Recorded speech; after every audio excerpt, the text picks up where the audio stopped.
Welcome to That1 Podcast. If you're ready to break free from the ordinary, this is where real stories of real game changers come to life. Are you ready to be that one? Welcome back to That1 Podcast. I got my guy, Andy Clark, with us today. What's up, Andy? What's up, man? I'm just having a great day. I'm here in Costa Rica. I just got back from Canada, so I'm really fired up that I'm back in the sunshine. Amazing. Can I just ask you about Costa Rica for a second? Please? So I have some friends here in Ocean City, Maryland. When it gets into the wintertime, they go to Costa Rica because it's, surf and nice weather, obviously. But I saw some recent things about like travel advisories, Costa Rica. Like, do you guys hear any of that while you're there or see anything changing? Obviously the news is the news, right? So Yeah.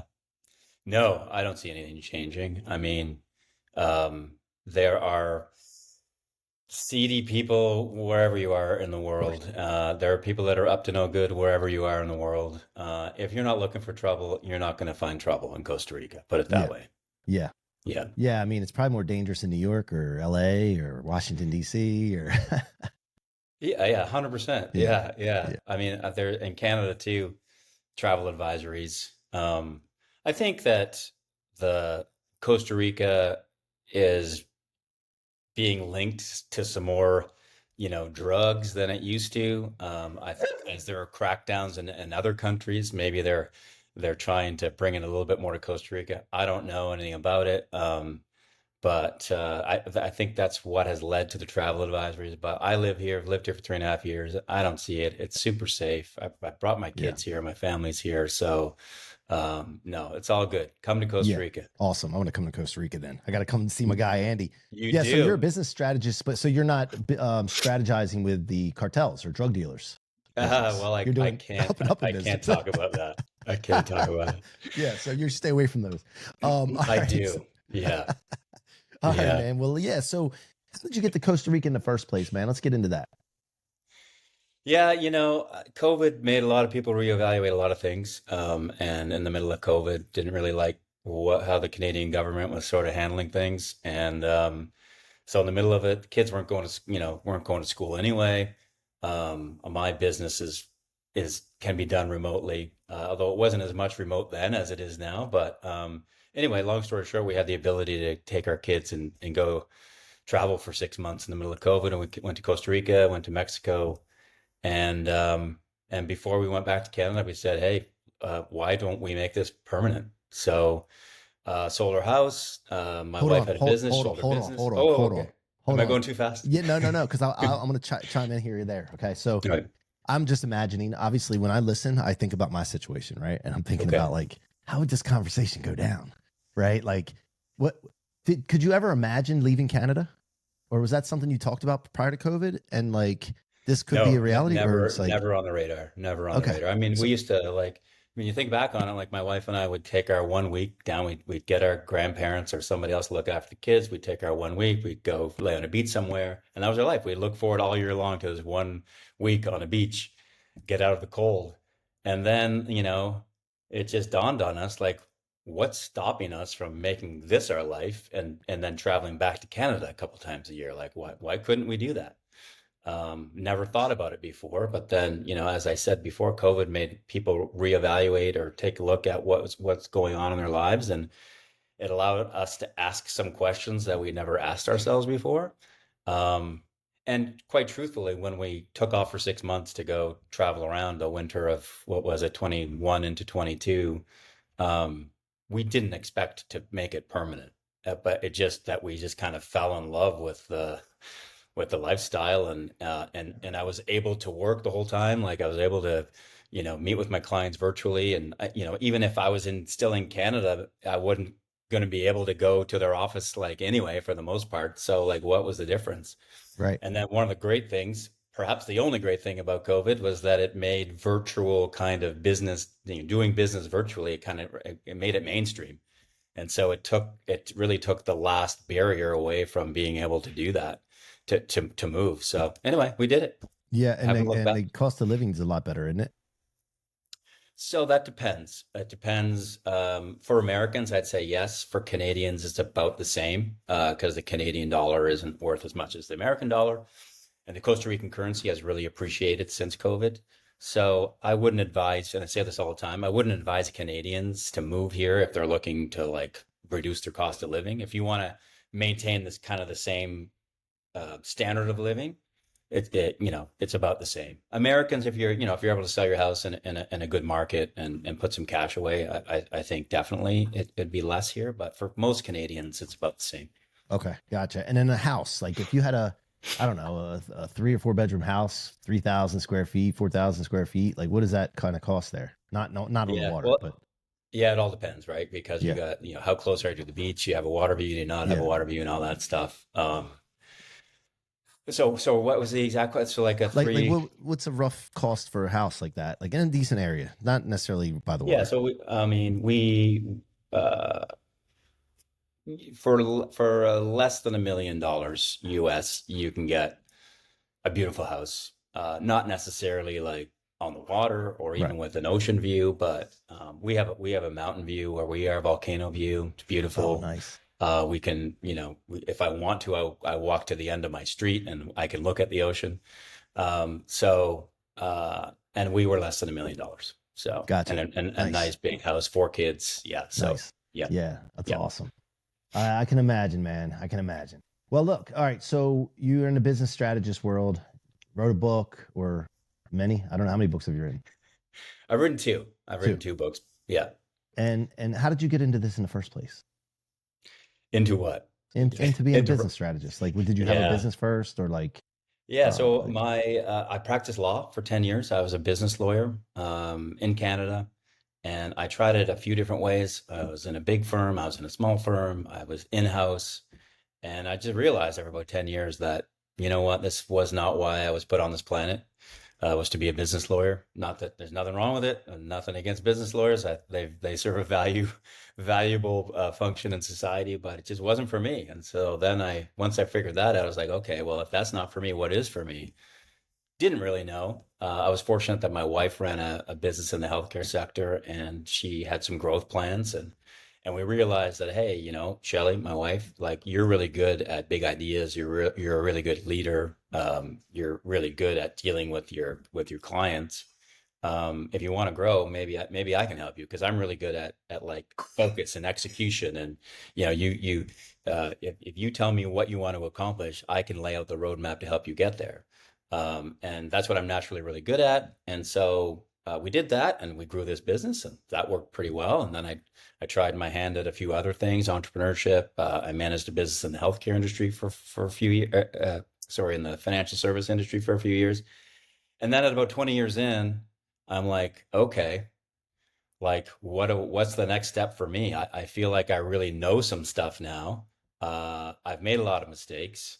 Um, how can I package up what I know in a way that it can help other people, and I can enjoy it, and I can have that flexibility. And so that was kind of the trajectory towards, hey, I could package up what I know and serve the small business owner who doesn't have the same skill set that I do, which is disciplined execution.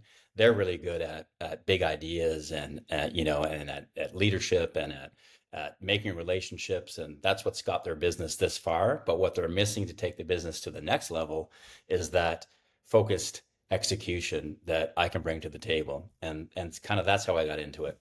yeah, gotcha. And that can be a scary move at first. You know your stuff, but you still, it's starting something new, right? And you got to find your clients. And so, how did you find your first clients? Yeah, I mean, just the relationships that I built up over the years. I come from Atlantic Canada, where everybody kind of knows everybody. And if you don't know a person, all it is one phone call, and they will introduce you to that person. So that kind of made it easy that way. You know, go out, have lunch, have a beer, play hockey, do whatever, to get in front of the people that you think you can help. And it wasn't long before you have some success. You learn more, you get better at what you're doing, you get some referrals. And quite frankly, if anyone listening is a business coach or business consultant, it doesn't really take that many clients until you're full up and you're making pretty good money. So that really wasn't a huge difficulty, getting it ramped up. And kind of where I'm at now is like, um, how do I get this, the system that I built to help these small business owners? How do I get it to more people? Because I'm kind of maxed out myself. Yeah, to scale, right? How does that conversation go when you're networking with people and you tell them what you do, they tell you what they do, and all that? Like, do you have like a framework that you use to kind of get the conversation started so that they know that they need you? Yeah, that's a great question. I'm not super scripted with it. I know some people are, and some people say there's these magic questions that you need to ask. Um, I don't do that. It's just kind of, hey, how's it going? What's up? What are you working on? What are your challenges? It kind of happens naturally, in my experience. So I'm not super scripted. Um, but at the same time, I usually try to work in, if I'm meeting with someone for the first time, and um, the filter that I have is, are you are you making the money you want with your business, right? Are you as profitable as you want? Would you be upset if you made more money? So like number one. Number two, like, are you fulfilled with what you're accomplishing with your business? Like, are you satisfied that you're making people's lives better in some way? Would you be upset if you were figured out a way to kind of help people even more than you are now? And then number three is like, are you happy? Like, are you enjoying the process of running this business? Like, would it be okay if we figured out ways that you could be a little less frustrated and a little happier? So I try to weave those conversations into those questions, I guess, into those conversations, and that will tell me a lot about whether I can help or whether I'm not the right fit. Yeah, because as a strategist, you want to create a gap or see if there's a gap. I shouldn't say create where they are compared to where they could be. And the wider that Correct. gap, the more you can help them, right? Yeah. Is that what you look Yep. for? That's a good Because way to put it. Yep. if they're here and they say they want to be here, there's not much of a gap. Then that's not really your ideal client, right? Yeah, You 100%. want Like to if they're see that firing gap. at all cylinders, for sure. Like there's lots of business owners out there. And am I the answer for everybody? Of course not. Are you the answer for everybody? Like, of course not. Like, you just really need to identify where is that gap, as you say.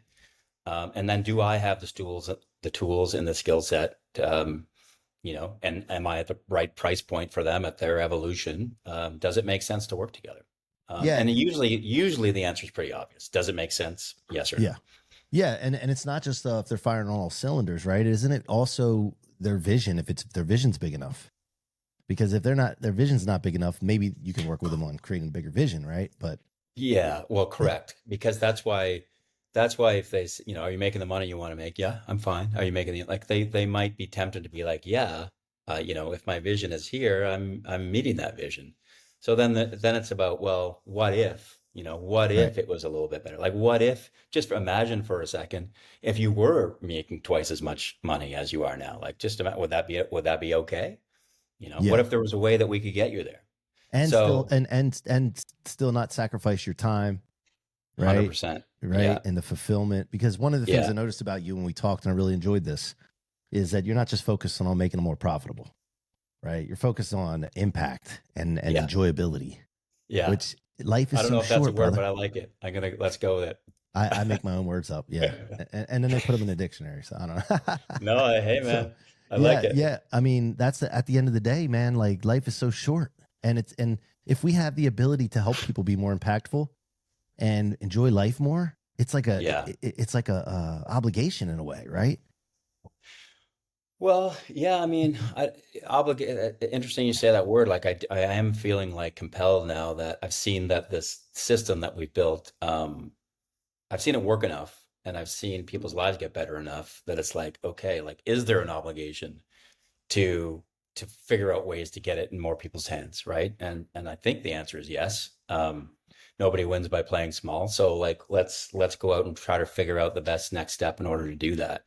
Um, and the other thing I'll say about those, you talked about profit, impact, and enjoyment, and that's why it's called the whole pie model, PIE, is that it's important to acknowledge that it's like a three-legged stool, right? And if you focus too much on one area, you're going to struggle in other areas, right? So you need to be really intentional in all three areas of your business, and you need to kind of set goals and set strategic, plans around moving the needle forward in all three areas, and not, moving the needle forward in one area and sacrificing another area. So that's one of the things I think that makes my model a little bit different than a lot of other ones that are out there, is we're really conscious and intentional about, like, let's agree that those are the three most important measures of success for a small business, and if there's agreement there, and not everybody agrees, but most people do, then, well, let's be intentional about it. Let's not just focus on money. Let's not just focus on, enjoyment, but let's work them all together, because, if you can move all three forward, you got a really, really what I would call successful business. Yeah, I agree. And, it's about causing and creating the life that you want. One thing about me when I was in the mortgage real estate business, man, every day I got to be there at a certain time. If there's a closing going on, it didn't matter what time of day it was, man. We had I'm in dinner with my family. Oh, no, this closing's got to happen. These people are trying to get in their house. I got to stop everything, And I didn't like that anymore. I was just like, I know I'm making a lot of money, but man, this sucks. Yeah. And I don't want to live the rest of my life like this. So then I love this, Todd. This is great, because I started thinking to myself, well, what if I was able to? Who says you can't cause and create the future and the life that you want, and the way you want to live every day, what you want to be doing every day, and how much do you actually want to be working? And can I coach my kids without having to worry about taking phone calls? And can I travel? What about if I wanted to travel and not pay for it? What if I could figure out a way in my business where it gets paid for? Because I love traveling. So this is a great topic, and everybody listening. Great questions. Yeah, I mean, I think Mike, I think we're like, I experienced the same thing. I mean, we talked earlier about when I was in business law, making good money. But I didn't control my own time. And I could never get away with it. And I always thought, well, just another year, as I get a little bit more senior, I'll control my own time. But I could see that after 10 years, I still wasn't controlling my own time. And then I would look to the senior partners, and really they weren't even controlling their own time in many respects. Right. And so I'm like, why am I going to stay in this business where I'm never going to be able to control my own time? I do not want to do that. So yeah. I think we're talking the same language there. Yeah. And when this realization happens, like I go through these a lot, actually, throughout my life in different areas. Right. I know that there's going to take some planning, and I know there's going to take some execution, and I know I'm also impatient, and the results aren't going to be always right away. And I kind of dread it at first.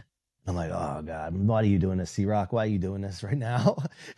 And then I just start taking action one step at a time and being open to a quantum leap, but just towards the goal. Yeah. And then I look back, and as you just focus on those one steps at a time, and then you look back over 3 months, 6 months, a year, you're like, wow, look how far I've come. 100%. Right? But most people don't take that first step. Right?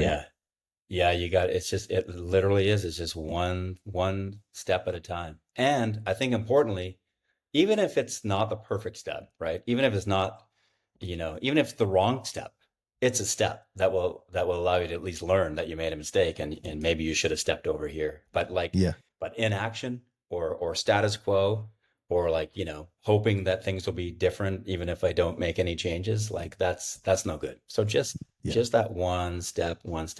And one of the beautiful things, part of the system, and really a best practice for any business, no matter what size, is, you have to do like quarterly planning sessions, annual planning sessions. And it's not just about looking forward, those sessions. It's also about looking back. And probably the most important thing is, just as you said, is on a day-to-day basis, businesses don't often see the progress that they're making.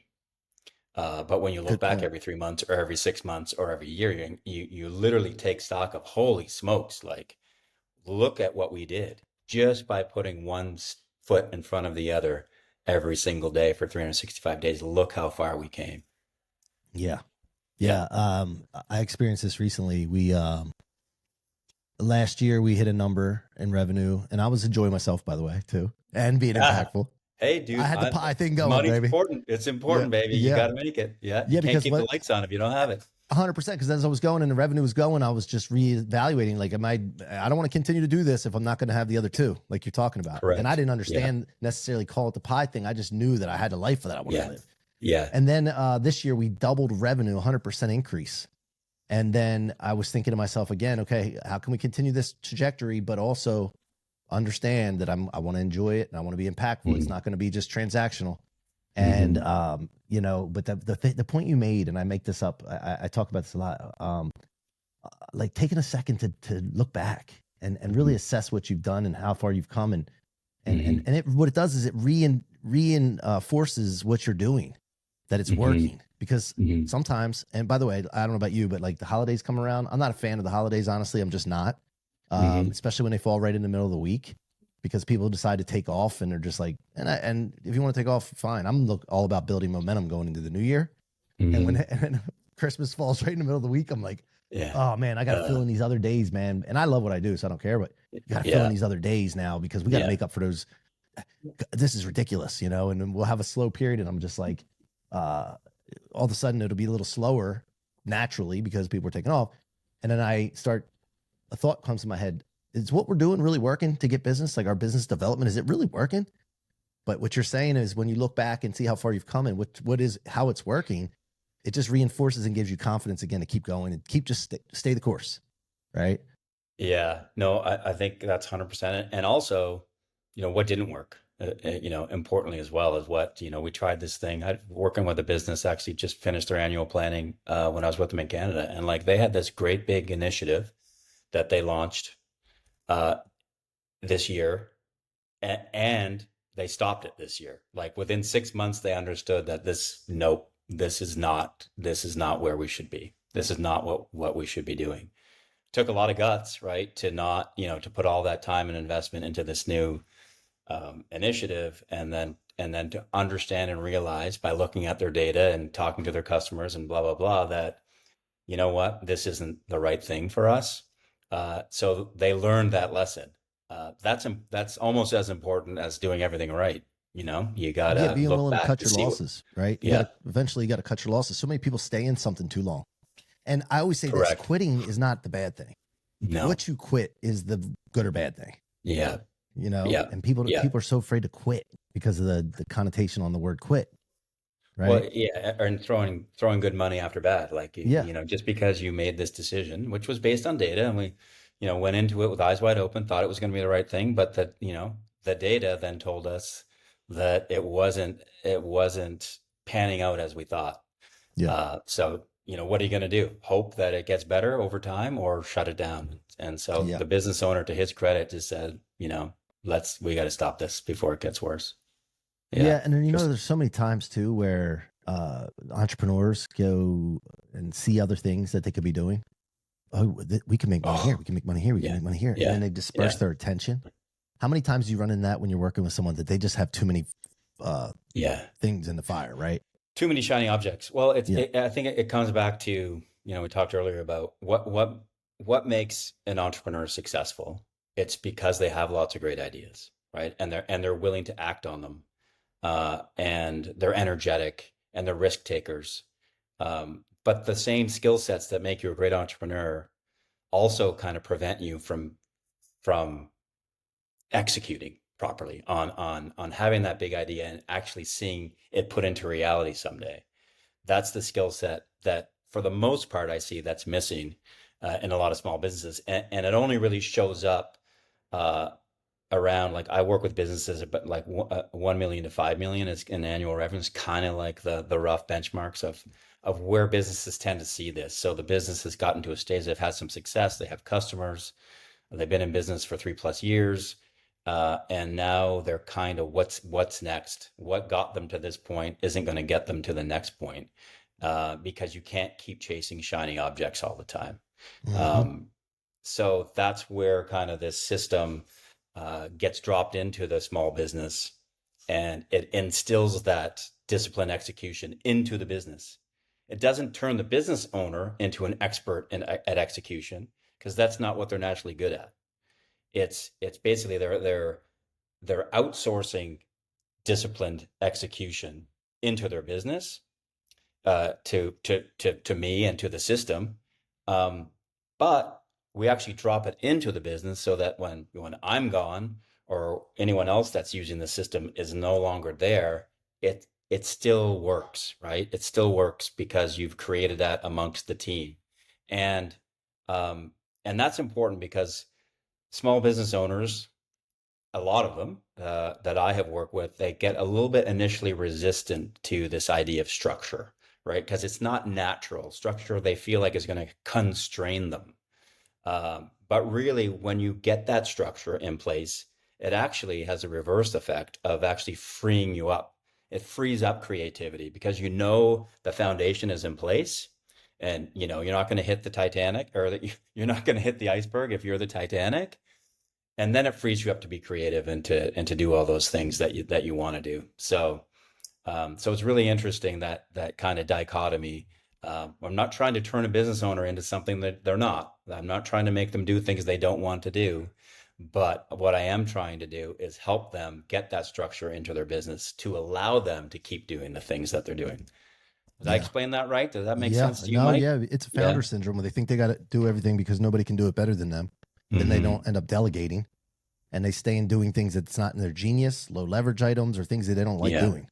And if Yeah. you can 100%. identify what you don't like doing, what's not in your genius and low leverage things, then you can't delegate effectively because you don't know what the things you need to delegate. So yeah, you Correct. explained it great. Yeah. Yeah. Now we can learn a lot from a business strategist on how they scale their own business, right? And how they do that. So what's the vision for you going forward? What have you come up Yeah. with so far in this new phase of like, hey, I need to get out there and help more people. And how can I do that? Yeah, so step one was the book, right? Getting the whole pie. It really walks a business owner through literally step by step by step by step. Now, like I just said, not everybody likes the step by step by step because some of those steps aren't easy. Some of those steps don't come naturally. Usually, a business owner is more of a words person or they're more of a numbers person, but you need both. You know, you need that plan, you need those goals, you need those tactical, I call strategic building blocks. Like you need those. Those are words, but you also need the metrics and the data and the numbers. And you need to put those two things together. So so that's what is sometimes a struggle for a business owner. They'll want to bounce around, but my model is you go step by step by step through the book, and each step builds on the next. Some of the other great frameworks and models that are out there, great business books, which I've learned a lot from. What I found that they didn't offer was there's a lot of theory, there's a lot of even testimonials and client examples, but there wasn't a how do I start, where do I go, like how can I do this like starting now. So that's what I've tried to do in getting the whole pie. So it's a very step by step by step. So the short answer to your question, Mike, is the book is number one in terms of getting this information, getting the system out into more people's hands. And then, we will see, right? I would love to build a community of business owners and potentially even other business coaches or consultants that are really aligned with the whole pie methodology and philosophy. And, who knows, maybe in a few years, we're all, having a margarita here on the beach in Costa Rica at the whole pie summit, So that's what I'd Love it. love as a Yeah. longer term vision to bring a group of like-minded business owners that really believe that there are three measures of success for their business: that profit, impact, and enjoyment. What about the idea of creating a certification on your process and codifying it? Well, you already have codified it, but like sharing that out there and then allow people to use that system, Hmm. and then they pay a subscription fee to you for using it, but then they go out and get their own clients, and you can actually teach them how to get their clients too.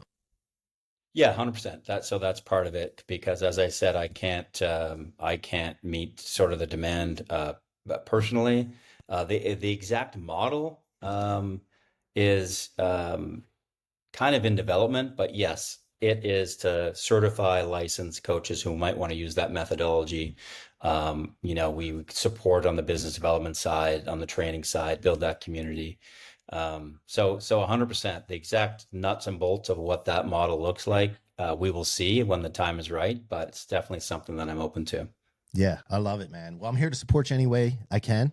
And I know you're going to be on some great podcasts. That's going to help as well. And I'll guide you through some things there if you have any questions on how to leverage it further. And as you're doing this thing where you're building this new thing with community or whatever, just use me as a resource. I'll be happy to help you.